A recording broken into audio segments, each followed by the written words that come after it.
എടാ എക്സാം അല്ലേ, എന്തെങ്കിലുമൊക്കെ പഠിച്ചാലോ? ആ പഠിക്കൊന്നും വേണ്ട, പെരുന്നൊത്ത ചെയ്യണം. അല്ലെങ്കിൽ ഇതൊക്കെ പഠിച്ചിട്ട് ഇപ്പം എന്തിട്ടാണ്?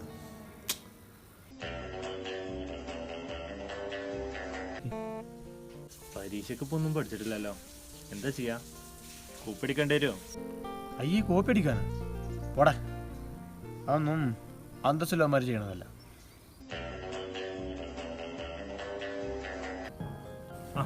എങ്ങനെയുണ്ടാ എക്സാം? ഒന്നും എഴുതിയില്ലടാ, ഈ എക്സാം എന്തായാലും തോന്നും.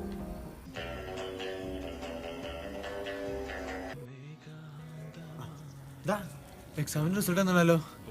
ഞാൻ ചോദിച്ചിക്കണേ എങ്ങനെയാന്നില്ല, നോക്കി സാറന്മാർക്ക് തെറ്റിയേക്കാരം.